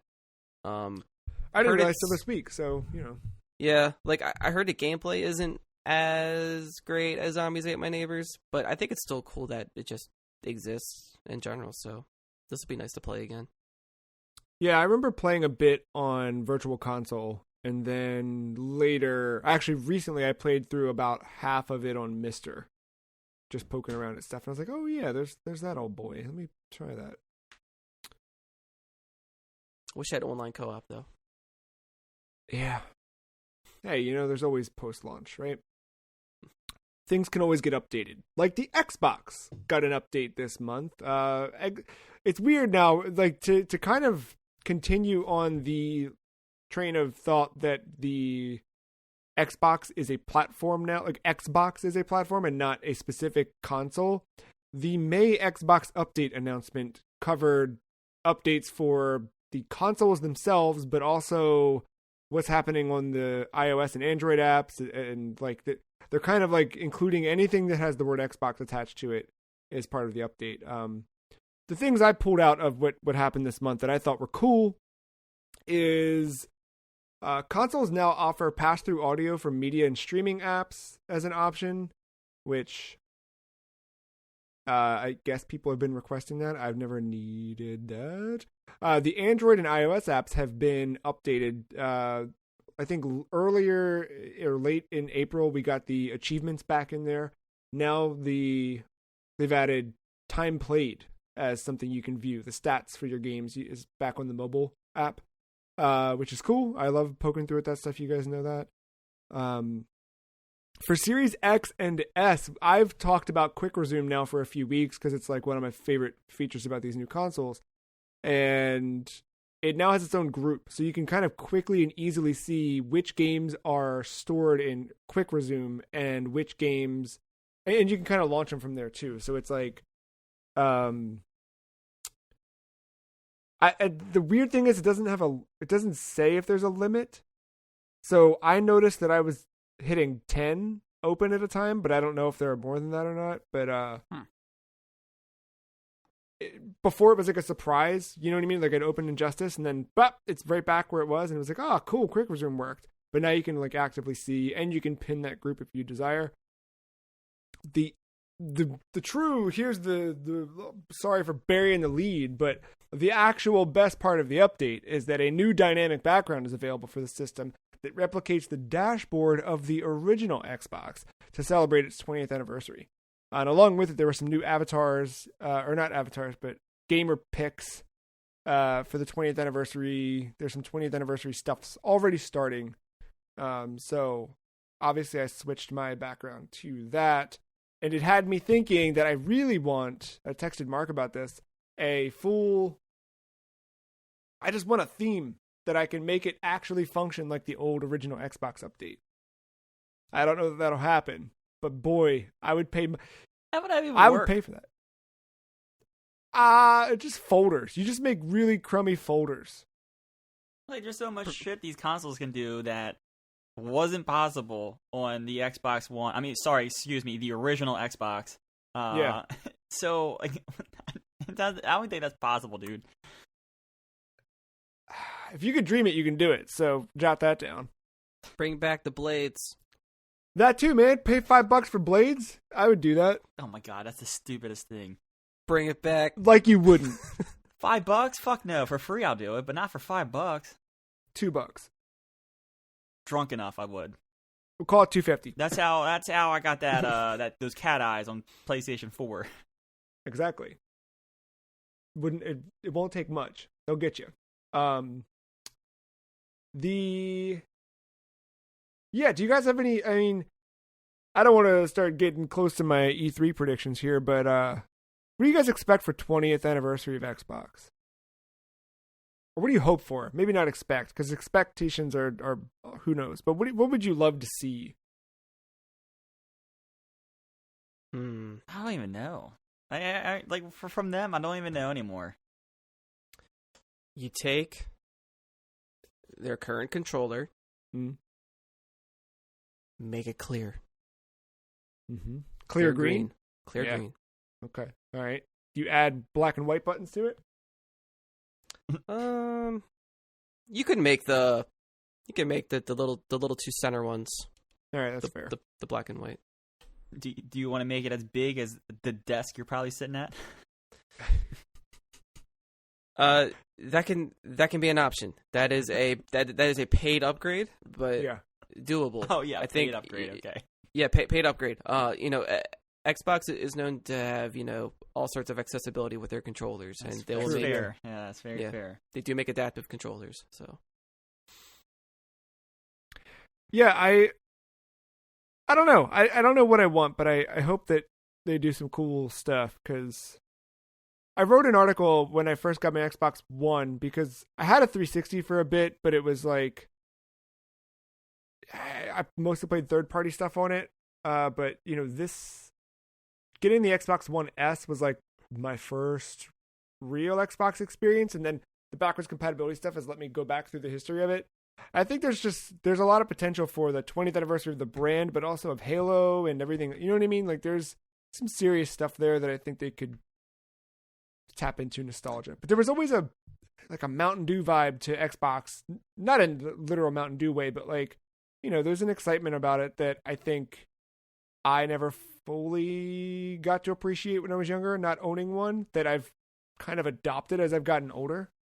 Yeah, I mean, like I've been there since day one, thanks to my brothers with Xbox. But at the same time, I know it had games, but it didn't feel like it had a lot. Like not a lot of it stood out, at least. Because most of it was like third party stuff. It was on PS2, maybe GameCube. And I think that was just the main platform to play it on. But yeah, I don't know. For some reason, like just Halo and maybe like two other games like stand out to me the most when I think of OG Xbox. It's Project just like synonymous. Well, oh my God, what's the name of it? What's their the Mario Party game? Fusion Frenzy? Fusion Frenzy. Fusion Frenzy stands out to me, and Blinks. Should I play Blinks? I've been staring at Blinks a lot as I think about the 20th anniversary. That and Munch's Odyssey, but I don't think you can play that on Xbox. I feel most people would say no to Blinks, but who cares? Like, just you scratch the itch, Blinks or Balan Wonderworld? Blinks. All right. Thank you.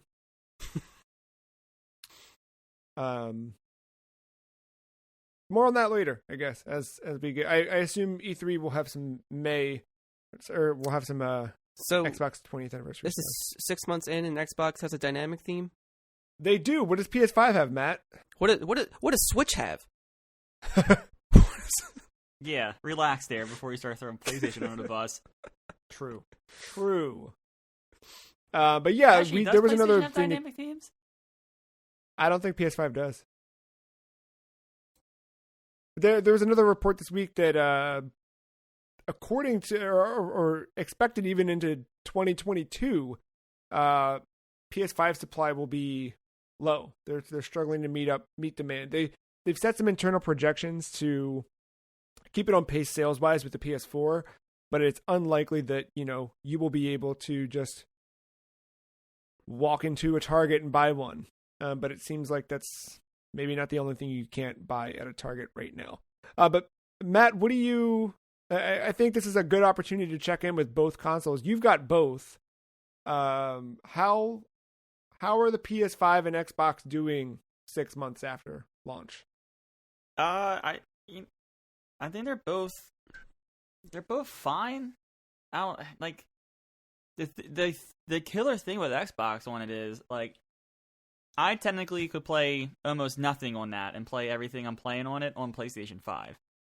Maybe besides, I mean, Yakuza's out now, but besides when I played Yakuza on next-gen hardware. That, other than that, like, besides Game Pass stuff,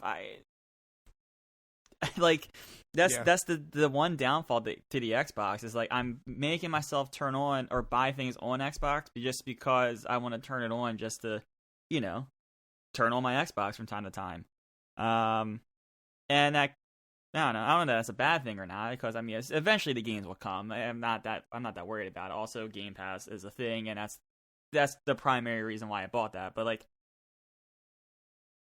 I think, I don't know, I'm still not used to Xbox's UI after all these years, and I just think that I don't know, it's not the greatest UI in the world.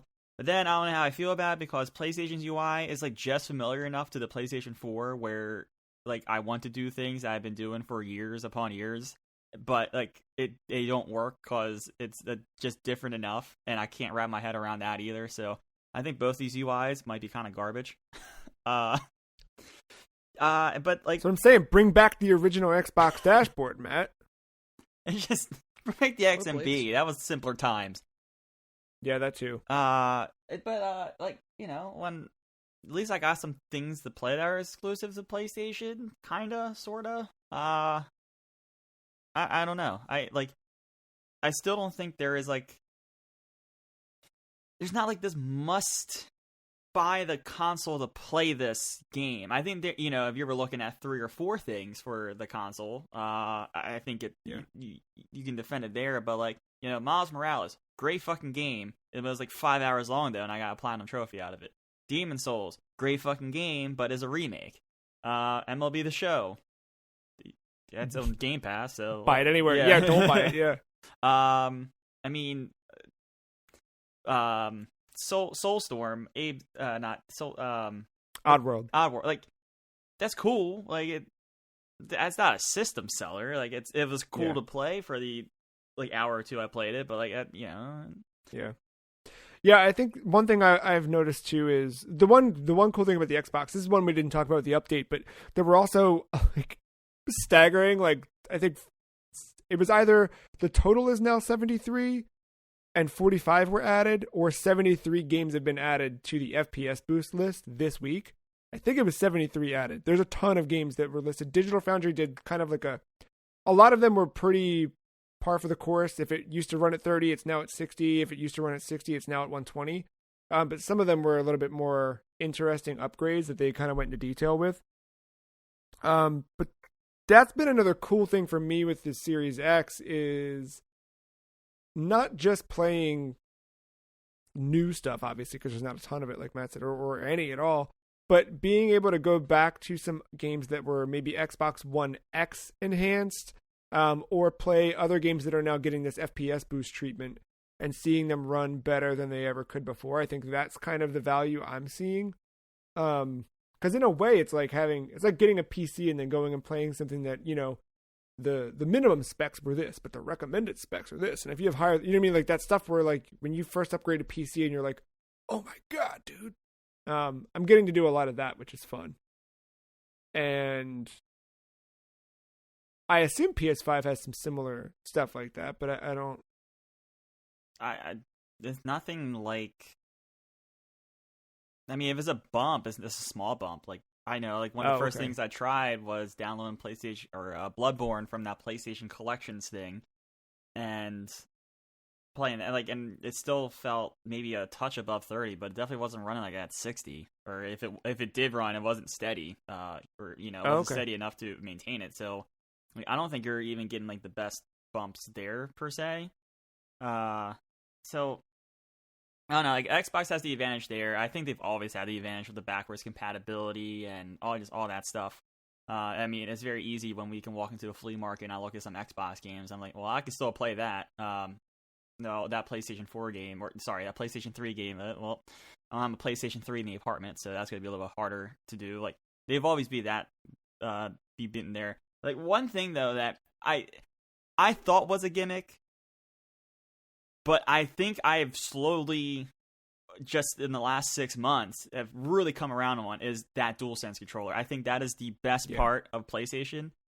Just in Resident Evil, I didn't really talk about it much, but like playing Resident Evil with it, they put the pressure of the haptics at different things depending on what gun you were using. So like if you're using a handgun, you can easily hold in L2 all the way, and it would just, there was like no pressure. Like if you pull out the shotgun, you have to like pull on L2 to aim down the sights, and then pull on right 2 to like really fire it, which, and it kind of did different tensions or things like that with the other weapons. So I thought just with that in Resident Evil, the way Returnal messes with the DualSense based off the environment and different things like that.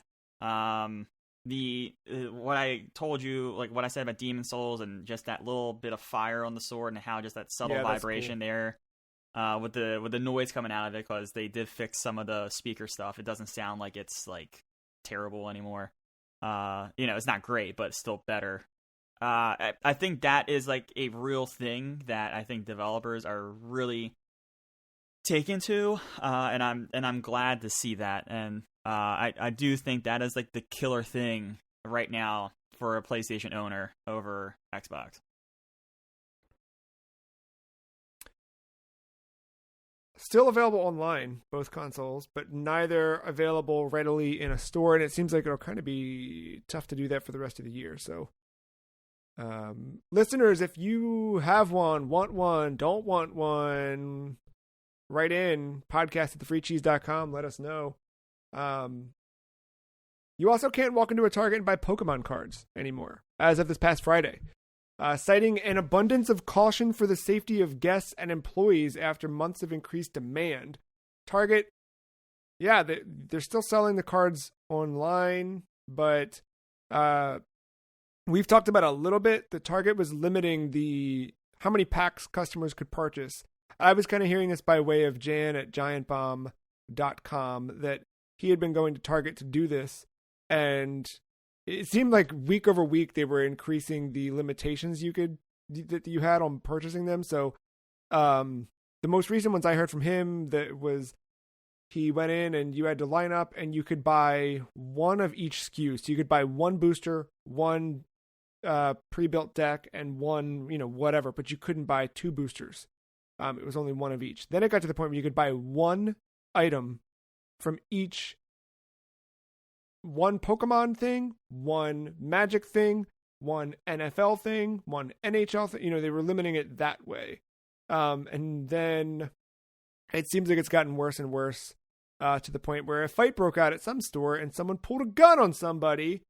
So they were like, okay, we're done with this here. It's funny because, so I remember, Mark, you have to, maybe you can remember exactly when, but it was a little bit ago. You sent me a text message that said, I'm in Target and there's a bunch of dudes who look like they don't actually care about Pokemon buying a lot of Pokemon cards. And I'm paraphrasing, but I remember something to that effect. It was like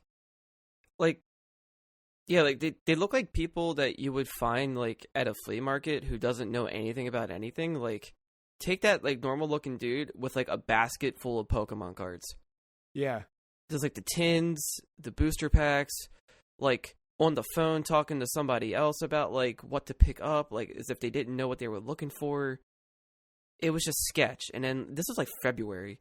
And then shortly after, they just had a paper sign in that section like, hey, you want cards? You got to come Fridays at 8 a.m. First come, first serve, like kind of thing.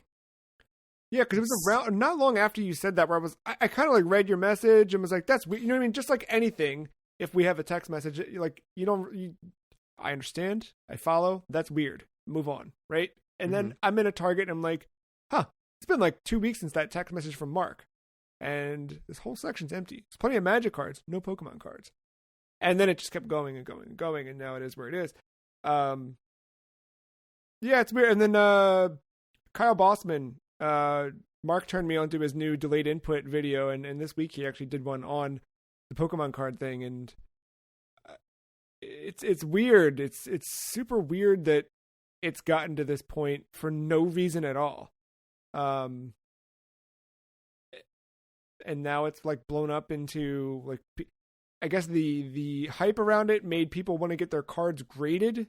So now they're sending them into the grading system to get cards graded so they can then resell them. And all of this new popularity of buying new packs is stemming from people who think that they can turn these into the Beanie Babies of the future or something. I don't know. Yeah, and like, yeah, I would say like even like before that, like, I think it was about like a month or two ago, I was in Barnes and Noble, and I was trying to find a manga that like just came out, and it wasn't in the manga section. It was in like a new release section, but so I found it. Thankfully, it was the only copy. That's beside the point. But during that, with all in the same hour, there was an employee taking phone calls about Pokemon cards.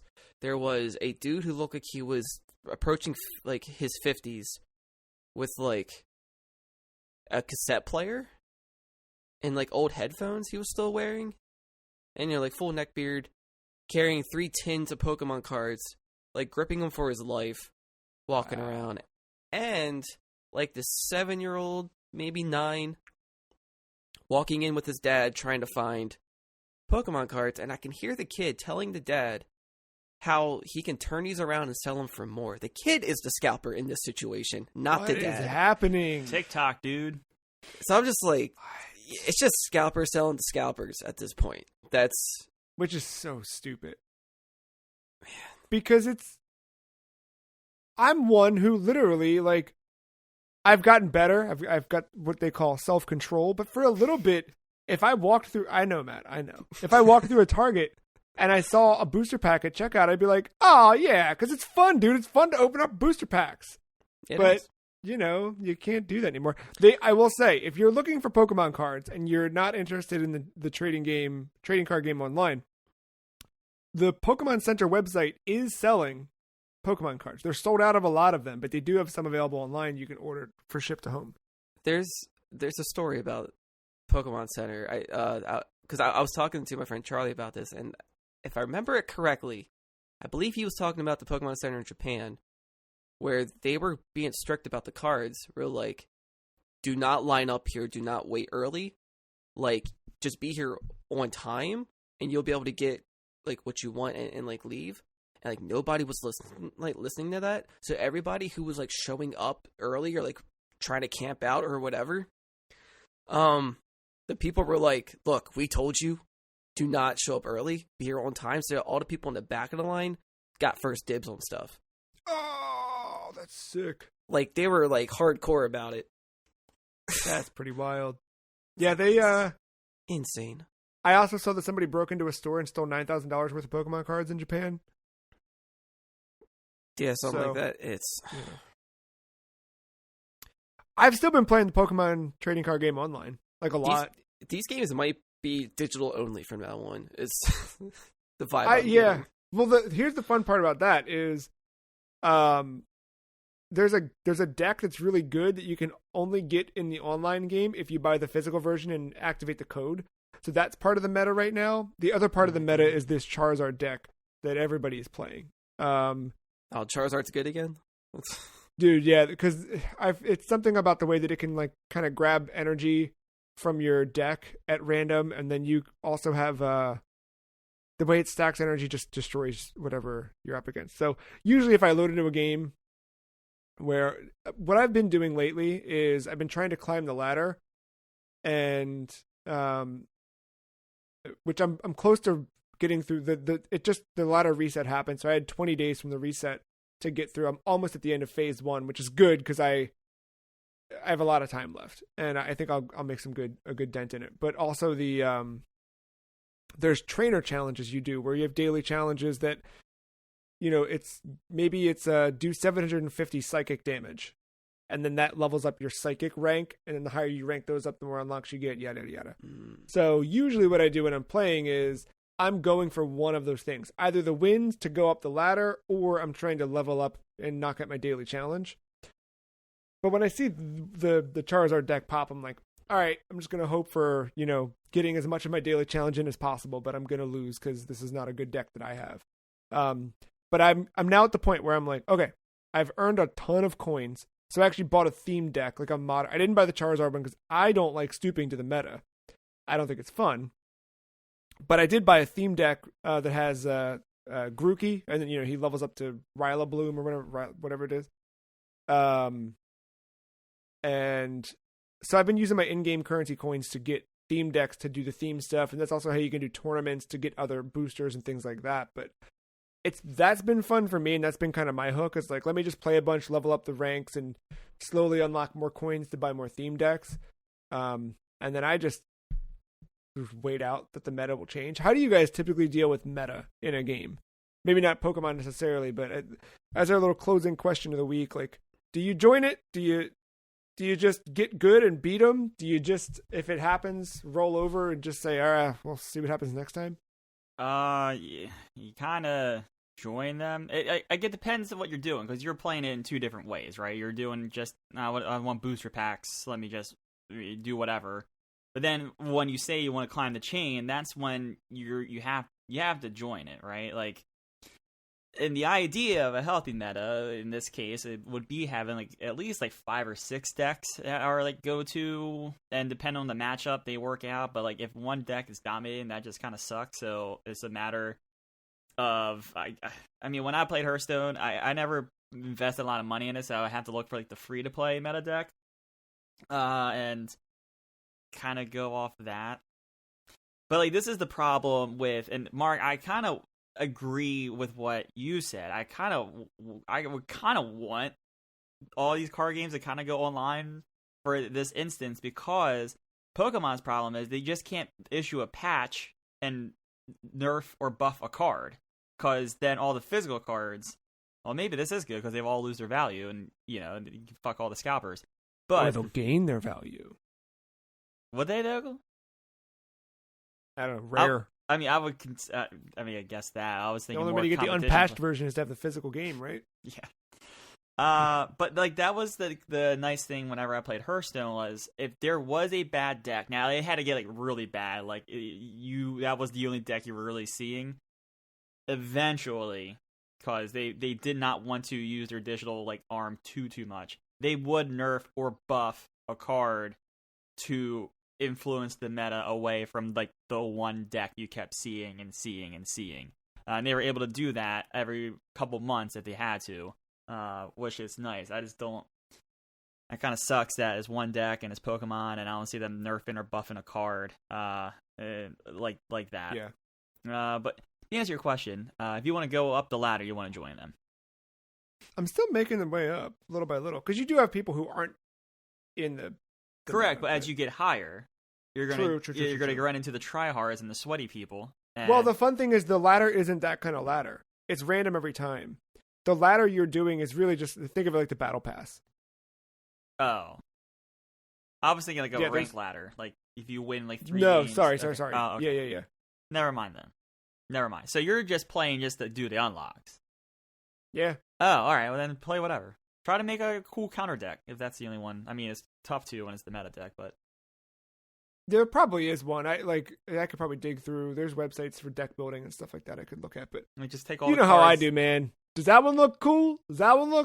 Put them in a deck, and then give me a bunch of Tiernos so I can draw 7 cards. You know what I'm saying? Yeah, like just do that. I misunderstood. I thought you said like the ladder was like you. Sorry, no. It's really. I mean, the more if you knock out a single Pokemon, you get 1 point. If you win, you get 10 points in the ladder or more, depending on whatever. So there's that kind of thing. So you are incentivized for winning, obviously, but yeah. Mark, how do you counter the meta? Usually I just don't play at all. Like, because I mean, when it comes to metas, like I don't know, like I can only align this to video games for the most part. Like even traditional Pokemon games, like or like fighting games or whatever. Like there's always like tier picking and whatever, and I was never into that. I'm always invested in the character that I like, just for what that character looks like or what their personality is. Like I get invested in stuff that technically doesn't matter in it, like in a fighting game. Or I might just like their moves, or like it just my play style fits with that character, even though they might be a low tier character. It just works for me. I believe in that more than just like picking a character I have no attachment to and like trying to go with it just because like just for the win. And it's like I don't know, it feels empty to do that sometimes. I guess it depends, how invested you are into stuff like that too. But for me, like that's mostly why I'm not that competitive of a person. I don't play a lot of competitive games because there's always some exploit or there's always something that becomes like the new way to play instead of its intended way, and it just kind of ruins it for me. So I just kind of want nothing to do with it. Unless I'm playing with friends, then that's whatever. Yeah, that's different. Yeah. But other people, it's just I don't care. I mean, the meta stuff's a real issue in Warzone. It has been since like the introduction of that game and balancing weapons and stuff like that. I am thankful though that I play with people that like, yeah, we like to win, but it's not like the main objective. We like ride around, look for kills, have fun, and then like if we lose, like all right, yeah, we lost, whatever. You have to take time to get back into the game. But like I don't feel inclined to have to use the meta weapon unless I feel like it. So like I think playing with like your play style and who you're playing with in this scenario and stuff like that influences that. I think, but yeah, and it's also like a fun side to it all. Like, even if you were playing strictly for meta reasons or whatever, I always this is the thing I like about humans is the high chance of error. So like one little mistake and it's just like awesome. Or sometimes you get that beginner's luck and they don't know what to expect from you because you're just so random at that point that you might get an advantage in that way because you're unpredictable in that sense. But those are so few and far between, and that's so rare. That's the thing with card. That's the thing with like card metas too, right? Like I guess a fighting game meta, I guess even a gun meta if you really want to go to that level. But like your level, you're right. Like your level of execution, like, you could have the deck, but if you don't know how to play the fucking deck, you're gonna lose. You know how many times I try to play the meta deck in Hearthstone and just my mind, like I don't play that kind of deck, so I couldn't wrap my mind around like how to play the deck and lost, even though I had like a very good deck. Like it, yeah, that's the other part of it too. But yeah, you can't be a complete idiot. You just can't own all the cards. Like, all right, I'm gonna do it, and then you start losing, and you start blaming everything else but yourself. Yeah, that's the fun part of this is when you see someone who doesn't know what they're doing. Yeah, I still flirting with strangers. Getting a lot of friend requests from strangers. It's, do what you gotta do. If you guys ever want to jump in, it's there. I can show you the way. No, I'm good. All right. It's on iPad. It's right there. It's easy. Easy breezy. Yeah, I know. I played on your iPad. Yeah. It's there. That is it for episode 401. We'll be back next week with another look at game of the year. I guess we'll have kind of a clean slate of what we've been playing. Probably check back in with Famicom Detective Club. Just shaking your head no. I know. I think there's a lot of Village in my future. A lot of Village. Oh, man. All right. Yeah, we'll see. The road to E3 has begun. We're getting closer and closer by the week. Which still seems weird to say, but we're really not that far off. So a couple weeks out, we'll have some E3 predictions for you. Yeah, that's going to be good. Podcast at thefreecheese.com is an email address where you can send your questions and feedback. Thefreecheese.com is a website you can go to. We've got our Game of the Year article up there now. And that'll be updated. I'm usually setting the updates to go up a couple hours after the podcast so that, what we decided on ranking-wise is not spoiled right away. But go check that out. And yeah, I've got a bunch of drafts I need to polish and publish, but I just haven't taken the time to do so. But there's some stuff happening on that website, weirdly enough, after all this time. You can follow us all on Twitter. The Free Cheese is at SomeFreeCheese. Mark is at AUG_mental. Matt is at MattyIce131. That's it until next time. Thank you, Mark. Thank you, Matt. Thank you, listener, for listening. Goodbye.